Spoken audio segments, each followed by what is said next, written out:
Keeping workers safe on the factory floor is a subject of my conversation today with Suman Mahalanabis. He is Director of Product Management for Digital Software and Solutions with Tata Consultancy Services.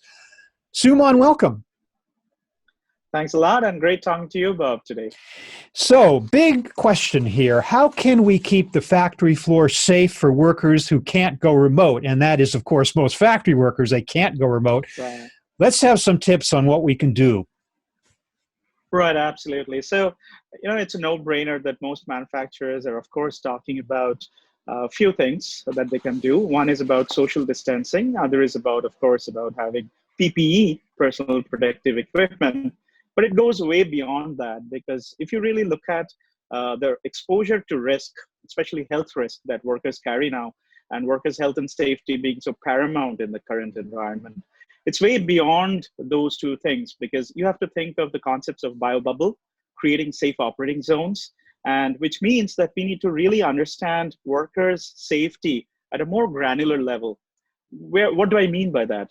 If you really look at workers by the virtue of where they live, maybe that is a high infection prone area, maybe the kind of commute that they're making to work, they might be exposed into public commute or transport, they may have some travel history, and there are so many other points of exposures.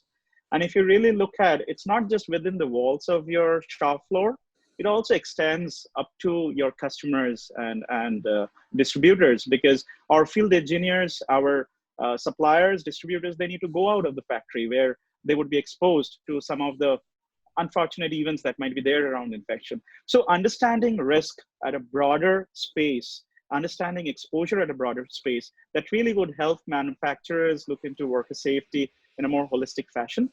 That's point number one. Mm-hmm. And also related to that is what I was talking of as risk, right?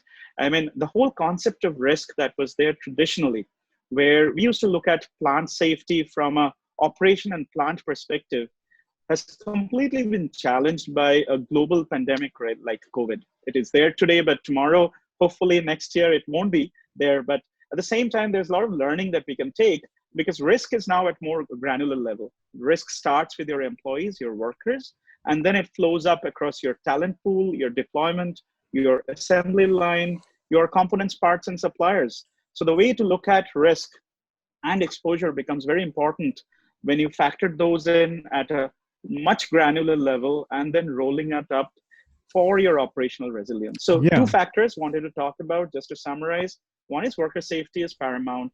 Other is understanding risk and how it really rolls up across your organization, starting at a much lower and granular level, and then look into the whole holistic enterprise. Yeah, well, you make an interesting point. I hadn't thought of that, about having to incorporate the entire lifestyle of a worker into the situation, how that person gets to and from work, who they see before they even enter the factory. But let's drill down onto that other part about the actual factory floor itself, which, to my mind and the imagination of many, you think of workers almost shoulder to shoulder on a production line. Must that change permanently? Must factories find a way to permanently reconfigure their layout so that workers are indeed spaced adequately from each other on a production line? Right, absolutely. And there are a lot of regulations that are coming on about social distancing, but it's easier said than done, right? Especially when your assembly line or manufacturing line is configured in a particular way, you're not going to change that overnight.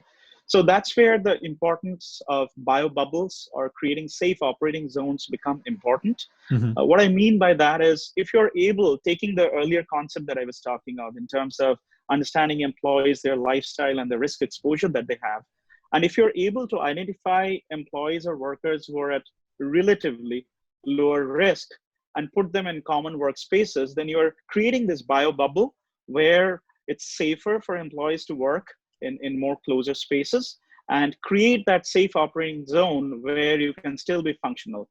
While it's ideal, of course, to create social distancing and educate workers about the importance of social distancing and avoidance of congregation, but it's easier said than done, again, because it goes against certain existing behavior pattern, assembly line design, and the way the work needs to happen right now. So you aren't proposing that we You are not proposing that we tear out these machines and completely reset them in different places of the factory and like completely redesign the factory floor to make this possible. It sounds like you're saying that just isn't Not feasible. at all. That's not feasible. I mean, Yeah. while you may want to have a long-term view to that, but it's not feasible in the current environment for sure. Mm-hmm. Yes. I think we can agree that the health and safety of workers in a factory is paramount, is the number one consideration. But at the same time, we have to take into account that the steps that you take toward that end might de-optimize your output, your productivity, the amount of machine uptime. How do you balance that? How do you make sure that your factory remains productive and machines are being used to their fullest, fullest capability, even while you're trying to ensure these worker safety measures? Right. And there are various multiple ways to look at it. And some of it is technology led, some of it is process led. So let me go one by one and at least talk about the top three that I can cover here. So first is, as you look into your production and you're looking into going back to the productivity rates pre-COVID, you really need to look into your talent pool, your skill base, and your deployment plan, and look into, based on the, again, the original concept that I talked about, understanding risk at the employee level, really look into how your deployment shapes up in terms of deploying this biobubble or safe operating zone from a productivity perspective. It means about distributing your skills, distributing your worker rosters, and then maybe look into different shifts where you can still have people having the productivity and the assembly line growth, but at the same time, don't have everybody at the same time. So that is one part, which is a lot to do about risk balancing and risk spreading through shifts, different times, and so on. That's a more process. There's, of course, technology. And if you look into, not everybody needs to be in shop floor. Somebody who can continue to work remotely should be able to do that. And there are so many solutions about that. But at the same time, for those who need to be in shop floor, how can you really make it more enabled from a digital perspective, from a data perspective, where more agile decisions can be taken from productivity? And that's where I want to bring in the other concept of having a more dynamic view of your demand. We all have seen great examples where t-shirt manufacturers and perfume manufacturers had moved into repurposing their value chain towards making sanitizers, making masks, or even automotive manufacturers talking of making ventilators where there are demand. So how can you really leverage data? How can you really leverage more of digital operations, bring that as part of your value chain, and be more agile in really look into higher demand areas and look into your productivity growth towards products where there is the greater demand, and therefore manage your financial returns and your profitability. So it's a matter of looking into not one or two, but really across the spectrum, and bring it all together as to how it can be more agile. So both process, technology, data, and being agile in your business model. Yeah, interesting how many discussions today come back to this issue of data.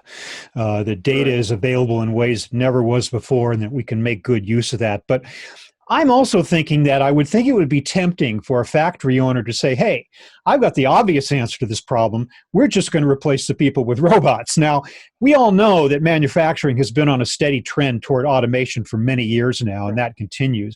Do you believe that the pandemic and the need for some kind of worker safety regimen is going to accelerate the progress of automation on the factory floor?